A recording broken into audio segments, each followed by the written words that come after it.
नमस्कार साथियों आज हम लोग Bihar board class 12th biology के 35 महत्वपूर्ण ऑब्जेक्टिव प्रश्नों को पढ़ने वाले हैं, प्रैक्टिस करने वाले हैं, जो कि आपकी बिहार बोर्ड की परीक्षा फरवरी 2026 के लिए काफ़ी महत्वपूर्ण है।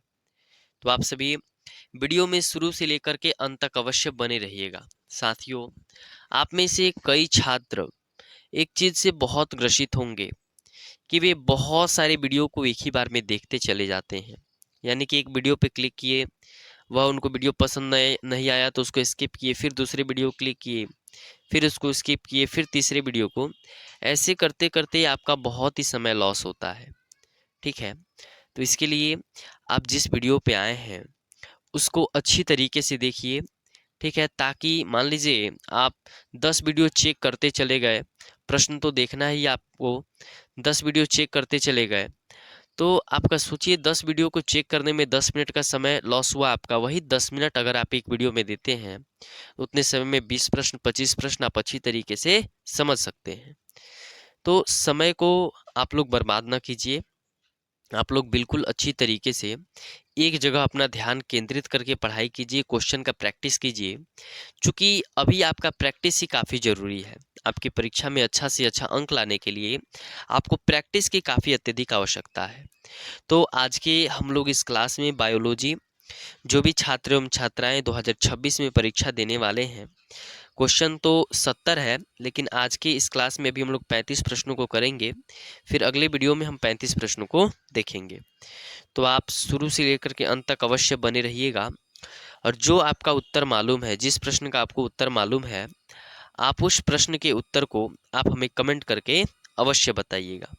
तो चलिए अब हम लोग प्रश्न की तरफ बढ़ते हैं। साथियों, ये कुछ इंस्ट्रक्शन है जो आपकी बिहार बोर्ड की परीक्षा में जब आप लोग पेपर देने जाएंगे तो आपको इस प्रकार से इंस्ट्रक्शन बताया जाएगा। साथियों, अब आइए हम लोग ऑब्जेक्टिव प्रश्न की तरफ बढ़ते हैं। ठीक है, और आपका पहला ऑब्जेक्टिव प्रश्न है कि गुणसूत्र के यूक्रोमेटिन गुणसूत्र के यूक्रोमेटिन की क्या विशेषता है। तो जिन भी छात्र एवं छात्राओं को इसका उत्तर मालूम हो तो आप हमें कमेंट करके अवश्य बताइएगा कि क्या यह आनुवांशिकता सक्रिय होता है या उदासीन होता है, या आनुवांशिकता निष्क्रिय होता है, या दोनों बी तथा सी। आप हमें कमेंट करके यह बताइए कि गुणसूत्र के यूक्रोमेटिन की क्या विशेषता है। तो गुणसूत्र के यूक्रोमेटिन की यही विशेषता है कि यह आनुवांशिक रूप से क्या होते हैं, सक्रिय होते हैं। इसलिए आपका ऑप्शन ए सही उत्तर हो जाएगा। साथियों, जो भी इंग्लिश मीडियम के छात्र हैं, यहाँ पे उनके लिए अंग्रेजी में प्रश्न लिखा गया है, आप इसे देख सकते हैं। दूसरा प्रश्न है कि जिम कॉर्बेट राष्ट्रीय उद्यान किसके लिए विख्यात है। क्या राइनो के लिए, शेर के लिए, बाघ के लिए, या काला बक के लिए। और यह साथियों आपकी हर बार की बिहार बोर्ड की परीक्षा में काफ़ी बार रिपीटेड क्वेश्चन है कि जिम कॉर्बेट राष्ट्रीय उद्यान जो है वह किसके लिए विख्यात है। तो जिम कॉर्बेट राष्ट्रीय उद्यान जो है वह बाघों के लिए विख्यात है। Option C is the right answer.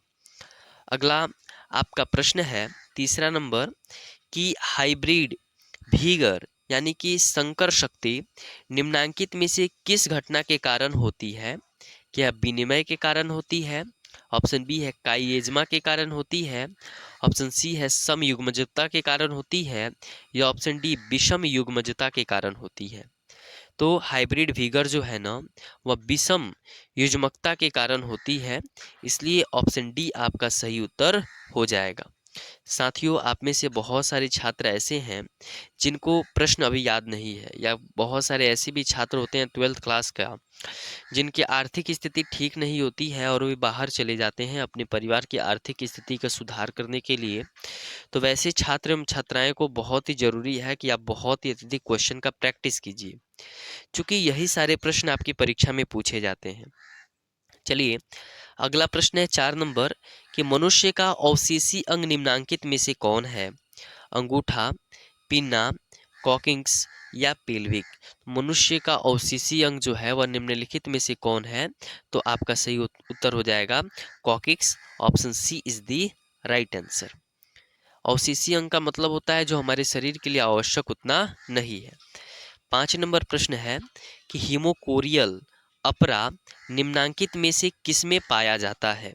क्या यह सशक में पाया जाता है, या मनुष्य में पाया जाता है, या ऑप्शन सी है घोड़ा में, या ऑप्शन डी है इनमें से सभी में? तो हीमोकोरियल अपरा जो होता है ना, वह किस में पाया जाता है? मनुष्य में पाया जाता है, इसलिए ऑप्शन बी आपका सही उत्तर हो जाएगा। अगला प्रश्न है साथियों कि कौन सा परागणकर्ता पुष्प की गंध से आकर्षित नहीं होता है? यानी कि परागण तो देखे हैं कि वायु परागण भी होता है, कीट परागण भी होता है, जलीय माध्यम में भी परागण होता है, लेकिन परागणकर्ता यानी कि जो परागण करवा रहे हैं, जैसे हवा के माध्यम से वायु परागण हो रहा है, ठीक है, जल के बहाव के माध्यम से जल परागण होता है, और एक होता है कीट परागण, ठीक है, जिसमें बहुत सारे पक्षियाँ जो होते हैं या बहुत सारी जो कीड़े होते हैं जैसे तितली उतली हो गई, इन सभी के मदद से परागण की क्रिया कराई जाती है। तो परागणकर्ता का मतलब ये सभी जीव पुष्प की गंध से आकर्षित कौन नहीं होते हैं? क्या सलभ नहीं होता है, तितली, पक्षी या चमगादड़? तो पक्षी इससे आकर्षित नहीं होते हैं। Option C is the right answer.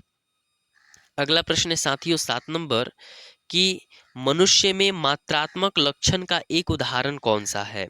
मात्रात्मक लक्षण की बात की जा रही है। क्या आंखों का रंग है, या त्वचा का रंग है, या बाल का रंग है, या नाक का आकार है? तो मनुष्य के मात्रात्मक लक्षण का एक उदाहरण जो है वह कौन सा है? त्वचा का रंग है। Option B is the right answer.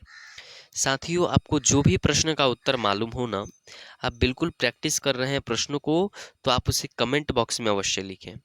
और आपको ये वीडियो पसंद आ रही हो, प्रश्न आपको अच्छे लग रहे हो आपके बोर्ड के लेवल के, तो आप अपने मित्रों के साथ इस वीडियो को अवश्य साझा कीजिएगा, क्योंकि आपके एक साझा करने से हमारा उत्साह बढ़ता है। ठीक है, चलिए 8 नंबर प्रश्न है, वह कारक एजेंट जो कैंसर पैदा करता है उसे हम लोग क्या कहते हैं? साथियों आप यहाँ पे एक बात यह याद रखिएगा कि किसके कारण कैंसर होता है यह नहीं बोला जा रहा है, जो कैंसर पैदा करता है हम उसे क्या कहते हैं? क्या उसे कार्सिनोमा कहते हैं, या कार्सिनोजन कहते हैं, या ऑन्कोजिन कहते हैं, या मेटास्टेटिस कहते हैं? ठीक है, तो आप हमें कमेंट करके यह बताइए कि वह कारक या एजेंट जो कैंसर को पैदा करता है उसे हम लोग क्या कहते हैं? तो आप में से कई अत्यधिक जो छात्र होंगे वो ऑन्कोजीन कमेंट कर रहे हैं, तो यह आपका उत्तर नहीं होगा। इसका उत्तर आपका क्या होगा जी? कार्सिनोजेन। ठीक है, कार्सिनोजिन नाम का जो है यह एक एजेंट है जिसके कारण कैंसर नामक रोग पैदा होता है, और ऑन्कोजिन जो होता है, ऑन्कोजिन से कैंसर होता है। ठीक है, तो यह दोनों प्रश्नों का मायना अलग अलग है। अगला आपका प्रश्न है कि न्यूक्लिक अम्ल कितने प्रकार के होते हैं?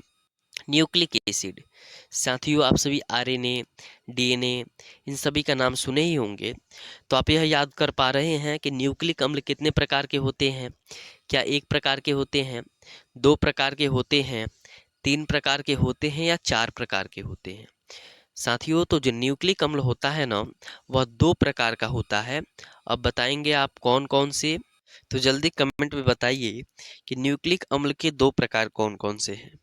तो साथियों जो न्यूक्लिक अम्ल होता है, एक आरएनए होता है और दूसरा होता है डीएनए। आरएनए को हम लोग राइबो न्यूक्लिक एसिड के नाम से जानते हैं, और डीएनए को हम लोग डिऑक्सी राइबोज न्यूक्लिक एसिड के नाम से जानते हैं, और आपकी परीक्षा में यह काफ़ी बार पूछा गया है। ठीक है, अगला प्रश्न है 10 नंबर कि एक परितंत्र में पहला ट्रैफिक स्तर होता है। क्या प्राथमिक उत्पादक, द्वितीय उत्पादक, प्राथमिक उपभोक्ता, या द्वितीय उपभोक्ता?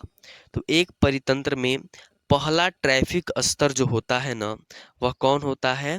तो यह प्राथमिक उत्पादक होता है। पहला ट्रैफिक स्तर बोला जा रहा है, तो ऑप्शन ए आपका सही उत्तर हो जाएगा। अगला 11 नंबर प्रश्न है साथियों कि कोशिकीय जिन का नाम बताएं जो सक्रिय होने पर कैंसर का कारण बन सकते हैं। ऑन्कोजिन्स, प्रोटो ऑन्कोजिन्स, दोनों ए तथा बी, या ऑप्शन डी है साइलेंट जिन्स? कोशिकीय जिन का नाम बताना है जो सक्रिय होने पर कैंसर का कारण बन सकता है, तो यह ऑन्कोजिन्स भी हो जाएगा, क्योंकि इससे भी जो होता है कैंसर रोग होता है, और प्रोटो ऑन्कोजिन्स हो जाएगा। इसलिए ऑप्शन सी दोनों ए तथा बी आपका सही उत्तर हो जाएगा। अगला आपका 12 नंबर प्रश्न है कि जीन गन किसकी मदद से जीन को कोशिकाओं में प्रवेश करा सकता है? क्या प्लाज्मिड की मदद से, कॉजमिड की मदद से, फॉजमिड्स की मदद से, या सूक्ष्म छर्रों के माध्यम से? तो जीन गन जो होता है ना, वह जीन को कोशिकाओं में प्रवेश सूक्ष्म छर्रों के माध्यम से करा सकता है, इसलिए ऑप्शन डी आपका सही उत्तर हो जाएगा।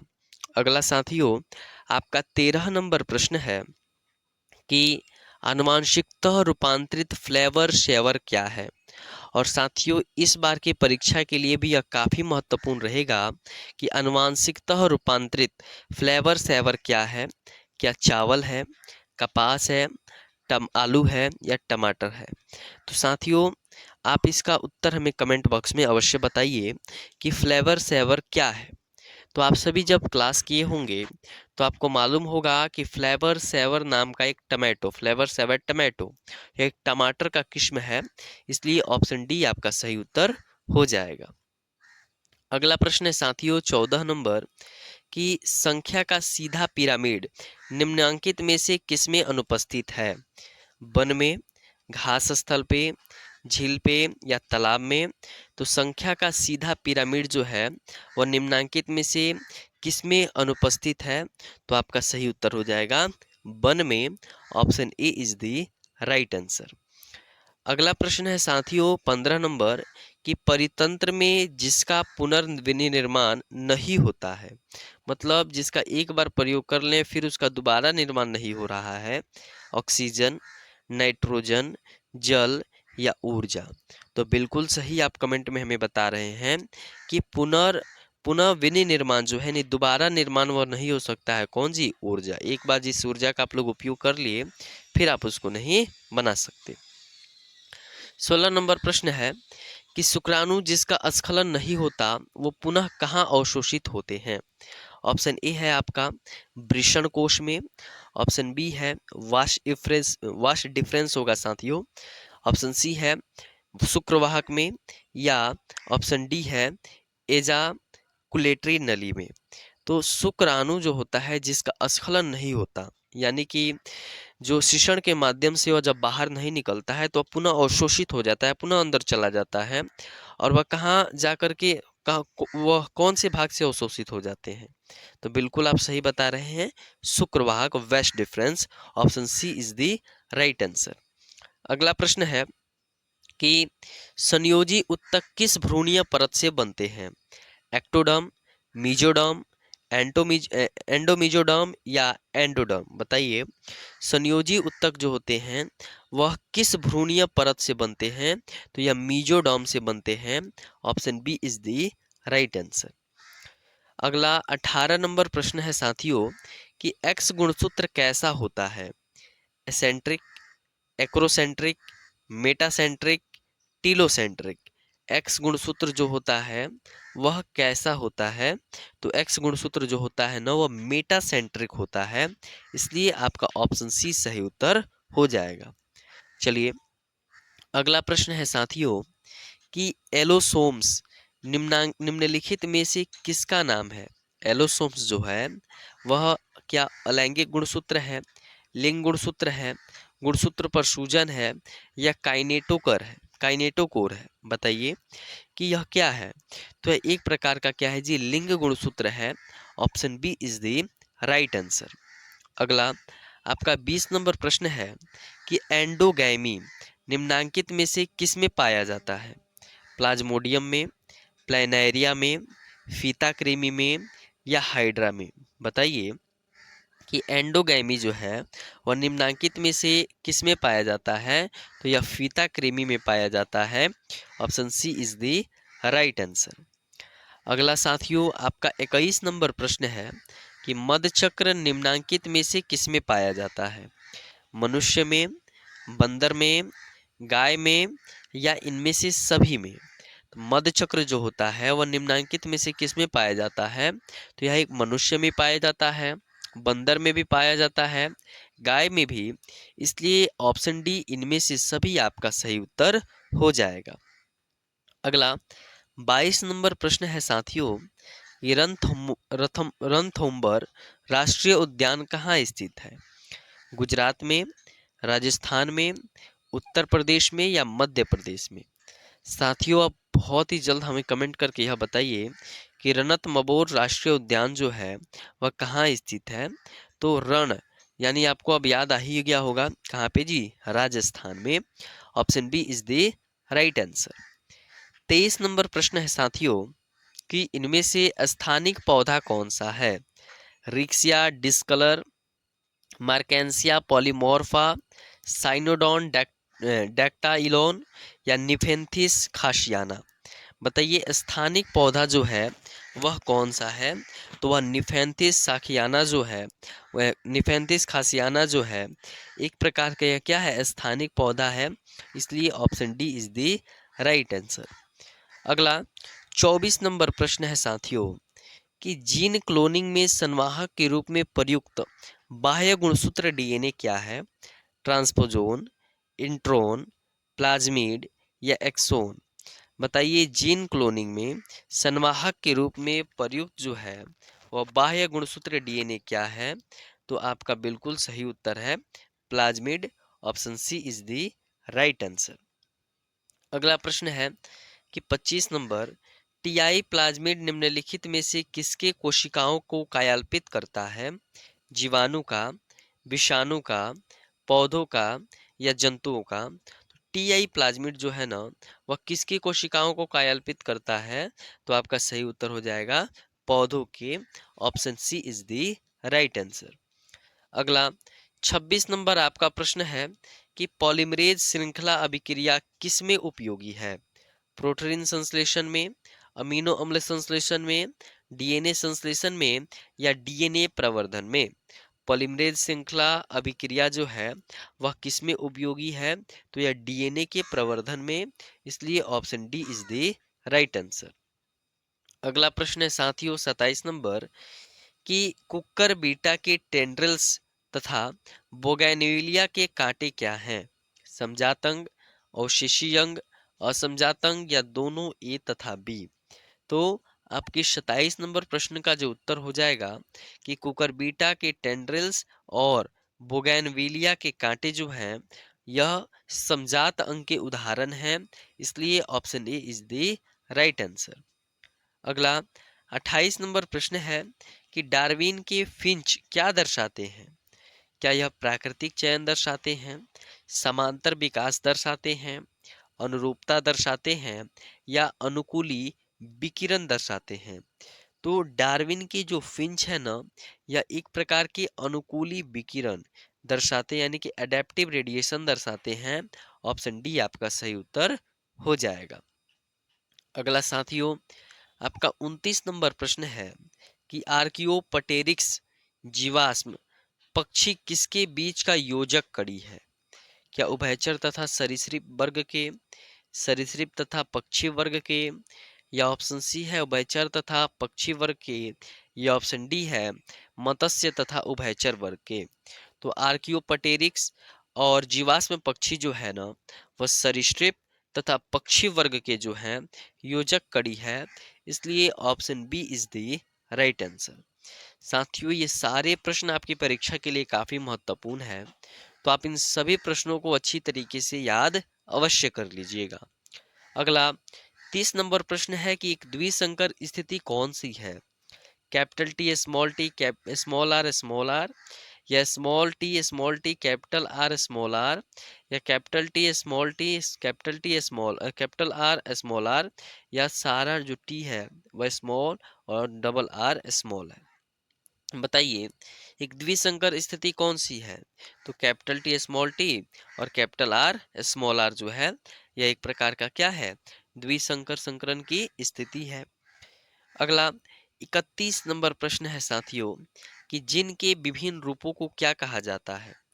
पूरक जीन, विषम युग्मनज, संपूरक जीन या युग्म विकल्पी? बताइए, जीन के हम लोग विभिन्न रूपों को क्या कहते हैं? तो युग्म विकल्पी कहते हैं। Option D is the right answer.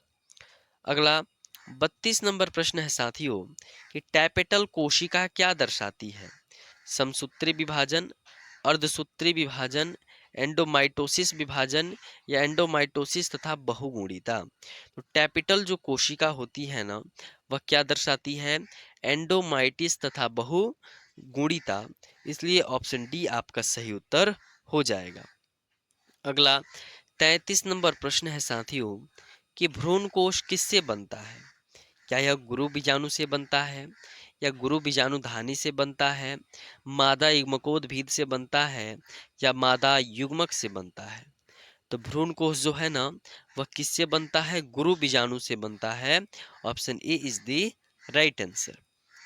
अगला साथियों 34 नंबर प्रश्न है कि स्थानांतरण आरएनए आरएनए जो है यानी कि ट्रांसफर आरएनए जो है उसमें क्या पाया जाता है? आरंभकूट, पतित कूट, समापन कूट या विरोधी कूट। तो टीआरएनए में यानी कि ट्रांसफर आरएनए में जो है वह हम लोग क्या पाते हैं? तो विरोधी कूट पाते हैं, एंटीकोडॉन पाते हैं। ऑप्शन डी आपका सही उत्तर हो जाएगा। एक बात याद रखिएगा साथियों, एंटीकोडॉन को यहाँ पे हिंदी में इस प्रकार से भी लिख देगा तो आपको इसमें घबराना नहीं है। विरोधी कूट की जगह एंटीकोडॉन को भी आपको टिक करना होगा। अगला आपका 35 नंबर प्रश्न है कि रिवर्स ट्रांसक्रिप्टेज क्या है? ऑप्शन ए आरएनए निर्भर डीएनए पॉलीमरेज एंजाइम है या डीएनए निर्भर डीएनए पॉलीमरेज एंजाइम है या आरएनए निर्भर आरएनए पॉलीमरेज एंजाइम है या ऑप्शन डी डीएनए निर्भर आरएनए पॉलीमरेज एंजाइम है। बताइए, रिवर्स ट्रांसक्रिप्टेज क्या है?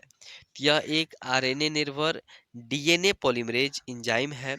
इसलिए आपका ऑप्शन ए आरएनए निर्भर डीएनए पॉलीमरेज एंजाइम सही उत्तर हो जाएगा।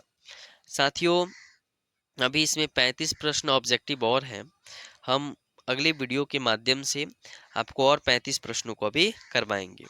चूँकि साथियों अभी 22 मिनट समय हो गए हैं और 22 मिनट काफ़ी अत्यधिक होते हैं आप सभी के लिए। अभी आप इन 35 प्रश्नों को अच्छी तरीके से पढ़िए, एक बार और से इसको रिवीजन कीजिए ताकि कहीं भी अगर आपको दिक्कत हो गए हों तो आप उसको याद कर सकें।